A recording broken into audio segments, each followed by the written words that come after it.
agradecer por esta oportunidade de transmitir a Tua palavra, Senhor.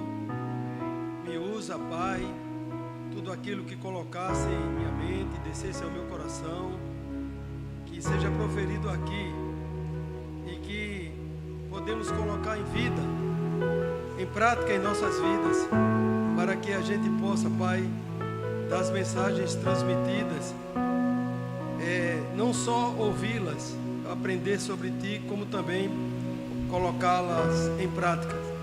Então, Senhor, faz isso, me dirige com o Teu Espírito Santo, para que seja mais esclarecido possível aquilo que Tu colocaste em meu coração para esta reflexão de hoje à noite. Amém? Amém, irmãos? Meus irmãos, eu pensei que eu ia trazer a palavra quinta-feira passada, mas Suzana, como vai com a família se ausentar, aí coube uma troca, algo assim na escala. E na semana, no começo da semana passada, eu estava olhando no celular, acredito que todos tenham, né, aquelas lembranças, né, quando olha as fotografias, aí tem na seção de fotos, né, que você tira do seu celular, aí tem há 2 anos atrás, há 3 anos atrás, e aí me apareceu uma foto de 4 anos atrás, e essa foto, ela era exatamente aqui na Galileia, uma foto que eu tirei com Sid Clay, que é acólito da catedral, e o cunhado de Sid Clay, chamado Noedson. E quando eu olhei a foto, aí eu mandei para Sid Clay e disse: ó, que lembrança eu achei aqui no arquivo. Aí conversamos e ao final, na conclusão, eu trago o trecho da conversa que tive com Sid Clay por telefone. Mas o que eu quero dizer é que é o seguinte: eu, por esta foto e ter olhado a situação, veio a inspiração de uma palavra, diante de tudo aquilo, da situação que hoje é vivenciada, relativa àquela foto de 4 anos atrás. E me veio um tema sobre que é nossa parte também resgatar. Cabe a nós, não cabe só ao pastor, embora a gente vai se dirigir na parábola totalmente ao pastor, mas nessa hora todos nós somos pastores.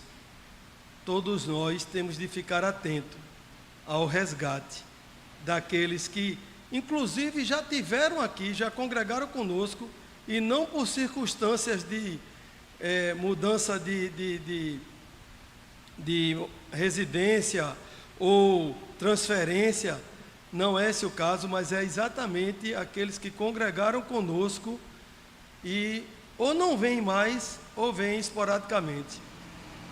E isso me tocou o coração, e aí eu fui exatamente no resgate da ovelha, né, da ovelha perdida. Bem interessante, porque Jesus, através das parábolas, ele fazia aqueles que estavam ouvindo entender aquilo que ele queria ministrar. E o interessante também sobre essas duas personagens que eu falei aqui, Sid Clay e Noedson, é que ambos fizeram o cursilho e ambos foram da minha decúria. Obviamente que não na mesma época. Sid Clay foi primeiro, depois, através de Sid Clay, o convite a Noedson, e Noedson também foi de uma decúria que eu dirigia. E naquele momento da decúria foi uma maravilha, tudo certinho. Hoje, para a honra e glória do Senhor, Sid Clay é um acólito junto com a sua esposa da Catedral do Calvário. Então, isso já é muito bom, porque firme, forte, servindo ao Senhor, processo de liderança, enfim. Então, graças a Deus, Sim, a parte ruim. Noedson hoje está afastado. Tinha de falar isso também, porque Noedson não seguiu nos caminhos do Senhor. Em Lucas 15, se você pegar o capítulo de Lucas 15, o capítulo todo, ele refere-se a 3 parábolas. A primeira parábola vai do versículo de 1 a 7, que é a parábola da ovelha perdida. Logo após, do capítulo 8 ao 10, do versículo 8 ao 10, é a parábola da dracma perdida. E do 11 ao 32, a do filho perdido, que é conhecida como a parábola do filho pródigo. Eu quero que você perceba uma coisa: se você observar, quando você lê esse capítulo, as três parábolas, elas estão perdidas. A ovelha, ela perdeu-se no campo, segundo a parábola, ou seja, trazendo uma analogia, como se o aprisco fosse a igreja, ela perdeu-se fora da igreja, no campo. A segunda parábola é da dracma perdida, ela é perdida na própria casa, ou seja, trazendo uma analogia para nós, na própria igreja. E pasmem, meus irmãos, nós temos na nossa e nas demais membros que estão frequentando, mas estão perdidos. É um fato, mas é uma realidade. E na terceira, é perdido também, mas o filho perdeu-se por uma escolha dele. Foi uma escolha que ele fez de pegar os seus bens, a sua herança, e viver dissolutamente. Mas aí, mais na frente, talvez ainda esse ano, a gente venha nas quintas-feiras falando da dracma e também do filho pródigo. No momento, nós vamos nos concentrar que a parábola é a parábola da ovelha perdida. Na primeira e na segunda, saem à procura do perdido. Na terceira, o perdido é tocado e retorna à sua casa, né? Então, na parábola que nós vamos falar hoje, ela é do 1 ao 7, só que a gente leu do 3 ao 7. Mas se você pegar o versículo 1 e 2 de Lucas 15, ele diz assim, ó: aproximavam-se de Jesus todos os publicanos e pecadores para o ouvir. Os fariseus e os escribas murmuravam, dizendo: este recebe pecadores e come com eles. Ó, eu estava pensando em algo assim, eu disse, se entre nós pudéssemos fazer uma associação tivéssemos fariseus e escribas. E imagine você, se nós, nesse planejamento nosso de evangelizar a nossa comunidade de Maria Farinha. Os fariseus, né, juízes por excelência, eles se achavam, né? Aliás, depois tem uma conotação que a gente pode aplicar, mas não quero levar isso para o conteúdo da coisa, mas ele fala de um arrependido vale mais do que 99 que se acham justos. Pode crer que os 99, os fariseus e os escribas estão nessa história. Mas assim, deixa para mais tarde ou para o final. Só que eu estava imaginando assim, imagina se a gente tivesse dentre nós fariseus e escribas. Que Deus permita que não tenhamos, mas se tivéssemos, quando nós saíssemos para a comunidade e entrássemos, quem conhece sabe onde a gente está evangelizando, iam dizer: estão perdendo tempo, estão se juntando com esses ímpios aí não tem nada que preste, não sai nada que preste, é tudo. Meus irmãos, esses caras realmente eles não sabiam o que falavam, nem ministrava a ninguém, não. Porque eles achavam que era eles, só eles e pronto. E só eles sabiam, e só eles eram salvos. E ao ponto de pensar que eles não pecavam. Olha só, gente. Aí eu estava olhando assim, eu disse, já pensar se existisse... Se existir e você souber, não diga não. Deixa esse fariseu, deixa esse escriba quieto. E vamos continuar o trabalho da gente aqui, em nome de Jesus. Ok? Então, a parábola que Jesus falava através de parábolas, porque era uma maneira justamente dele ilustrar uma situação para facilitar o entendimento. Então, quando ele fazia isso, e tem diversas parábolas, principalmente em Lucas, aliás, nos evangelhos, quem tem menos talvez seja João, mas assim, era uma maneira esclarecedora do entendimento daqueles ao qual eles estavam falando. E Jesus estava reunido com esse pessoal e disse, já veio a crítica dos fariseus e dos escribas, aí ele entra verdadeiramente com os versículos da parábola. Então, eu quero acompanhar com vocês aqui esses versículos para a gente trazer essa analogia da parábola de Jesus naquele contexto daquele tempo e também para hoje, o que é que nós podemos, devemos e vamos fazer também como cristãos. No versículo 3, né, ele fala que é a parábola, mas o versículo 4, ele diz assim: qual de vocês é o homem que, possuindo 100 ovelhas e perdendo uma delas, não deixa no deserto as 99 e vai em busca da que se perdeu até encontrá-la? Inclusive tem uma interrogação, porque ele está perguntando qual de vocês. Mas eu já diria uma afirmação nesse texto.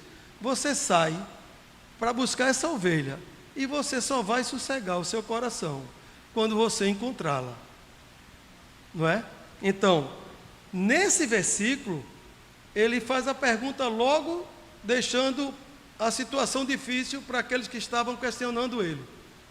Qual de vocês que tem 100, uma se perde? Ah, não, só foi uma. Deixa quieto.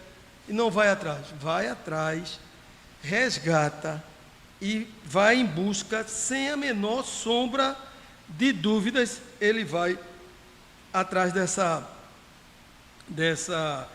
ovelha, não é? Então, ele não desiste da ovelha perdida. Esse versículo me traz claramente isso. Não podemos desistir da ovelha perdida. No nosso caso, como cristãos e irmãos, não podemos desistir do nosso irmão, seja quais forem as circunstâncias. E aí eu abro um parênteses para essa história.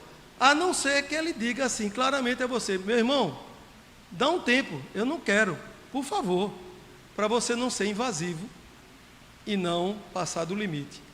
Mas dentro daquilo que você pode argumentar, é demais especialista nisso, por sinal, de chegar e falar e contextualizar e aí já entra a luz da palavra e aí não tem como o cara, no mínimo, por educação, o cara já diz assim: ouve, no mínimo ouve.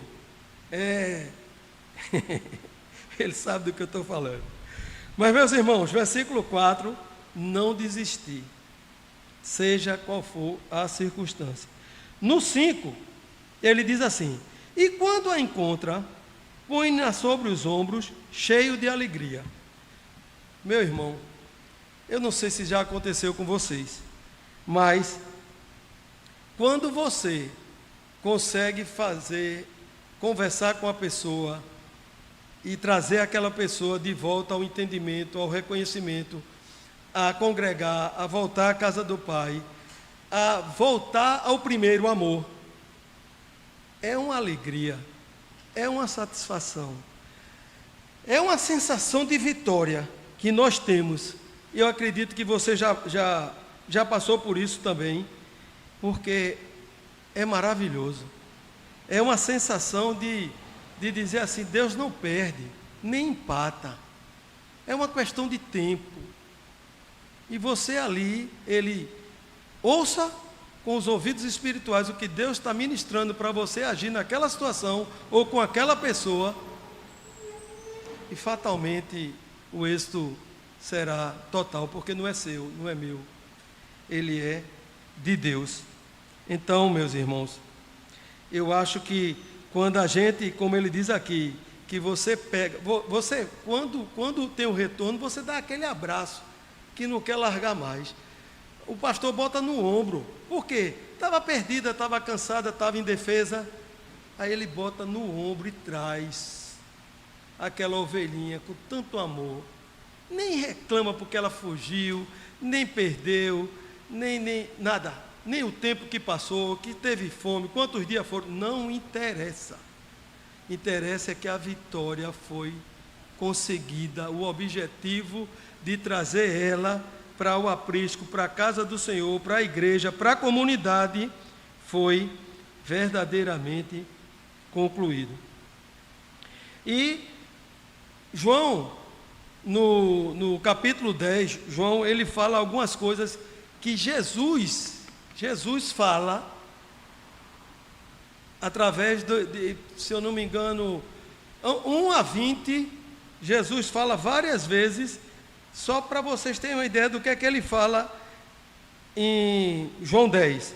Ele fala que ele é a porta das ovelhas, que ele é o bom pastor, que ele dá a vida pelas ovelhas e que as suas ovelhas conhecem a sua voz e o seguem.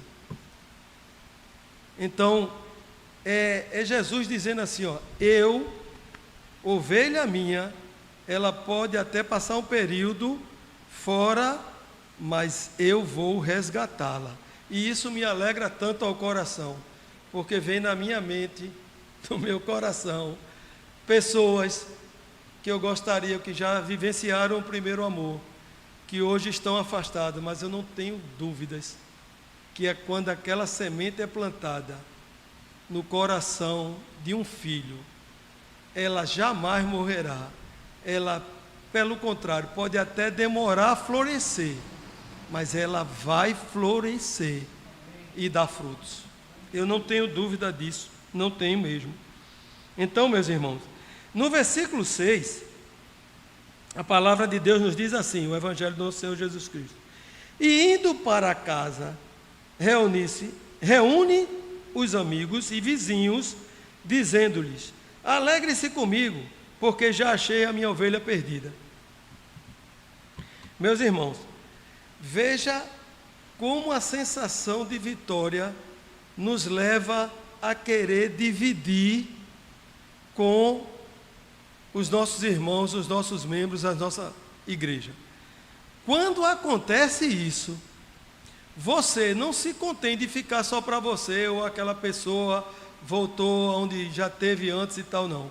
Você explode de alegria, fala com um e com o outro, comemora com um e com o outro, vai participar do ministério, tem obra na igreja, e quase não dá sossego de tanta euforia que vem no teu coração. Está entendendo? E você festeja, e você comemora, e você se alegra, porque é a vitória do nosso Senhor Jesus Cristo, não é minha nem é sua.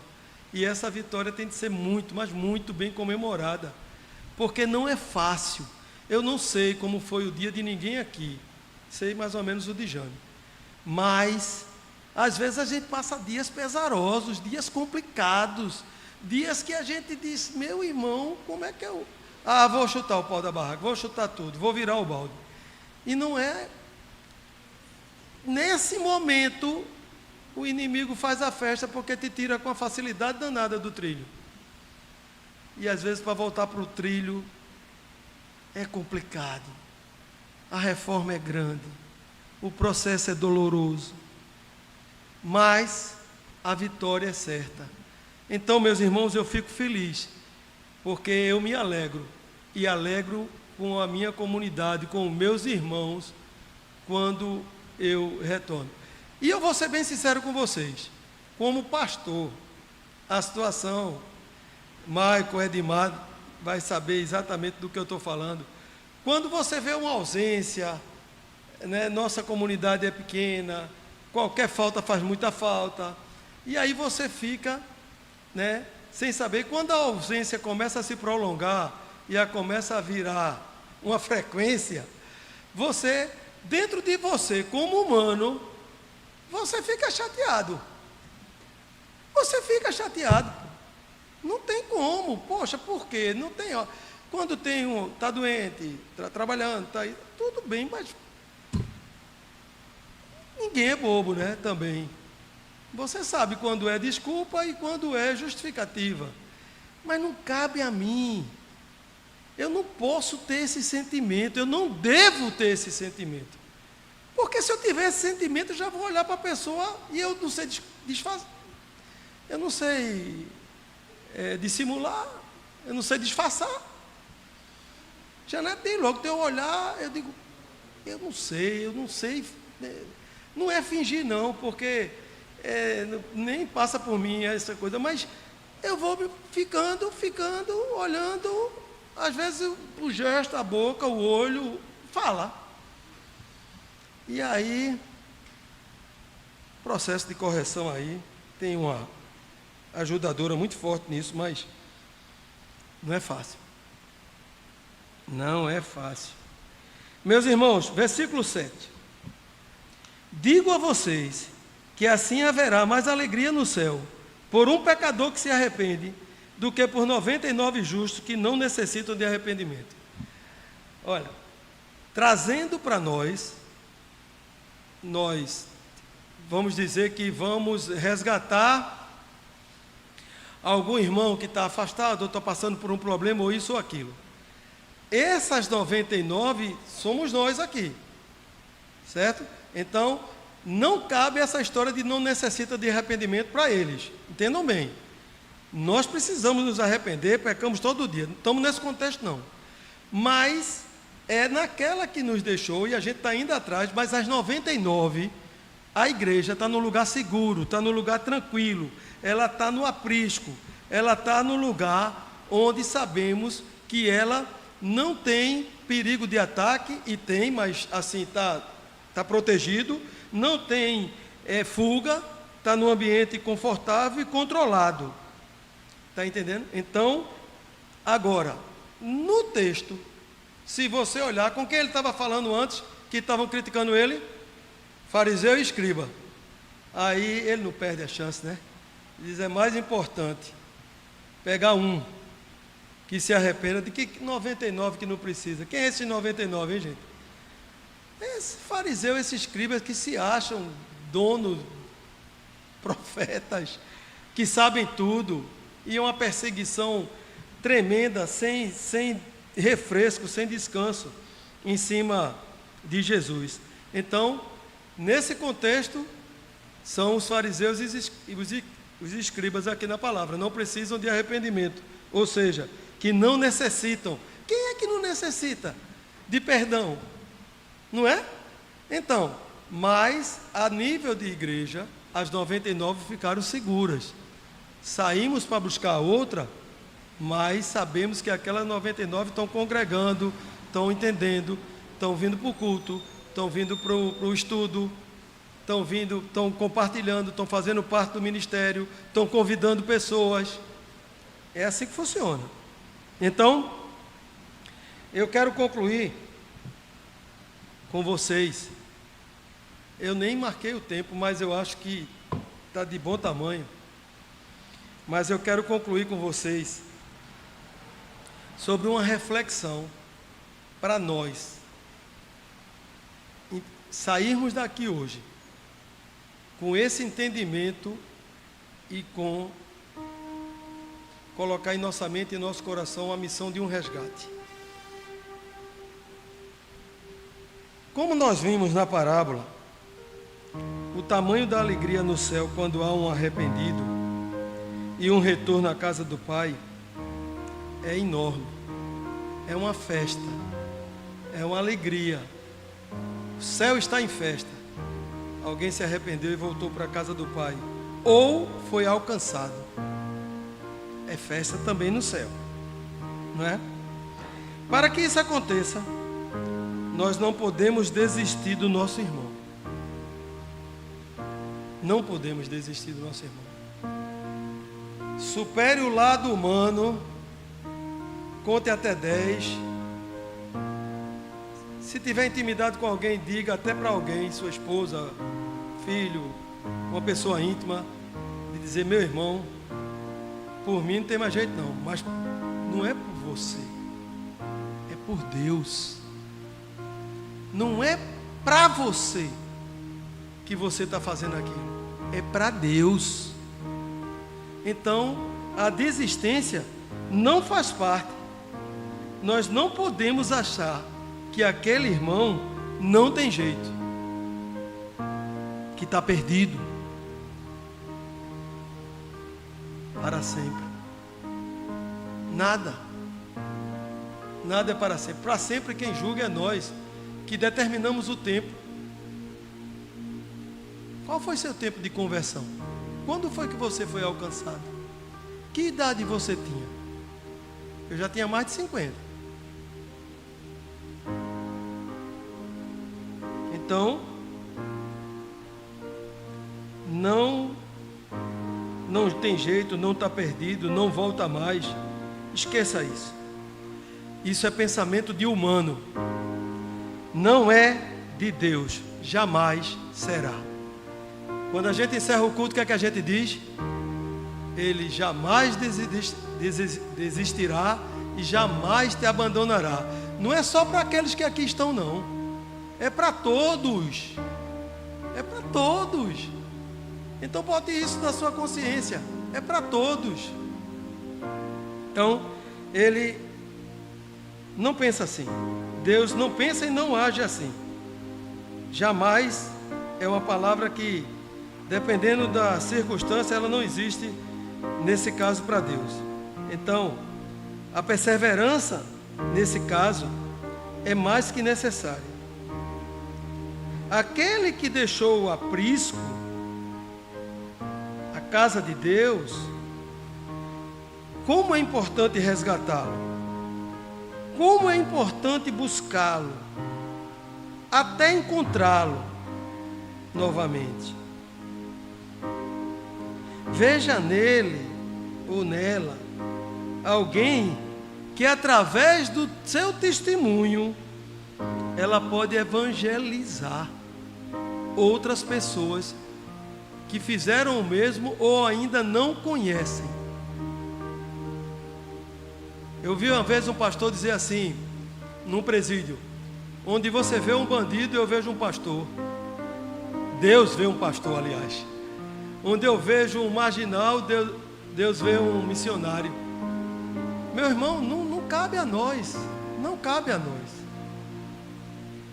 Então é muito importante, está entendendo? Aquele que é resgatado, que volta, ele dá um testemunho tão contundente, tão forte, que ele termina outras pessoas vindo através e por causa daquele testemunho que ele foi usado por Deus. E também, nessa evangelização, nesse retorno, nesse resgate, nós podemos também nos aproximar daqueles que ainda não conhecem. E não conhecendo, você está resgatando um, mas está apresentando a outro. Que maravilha! 2 em 1. Muitas vezes acontece isso.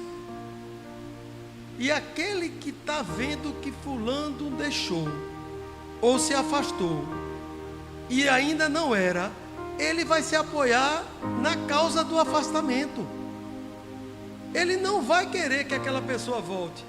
E quando você entra nessa história do resgate, você pode trazer o que era e alcançar aquele que ainda não conhecia.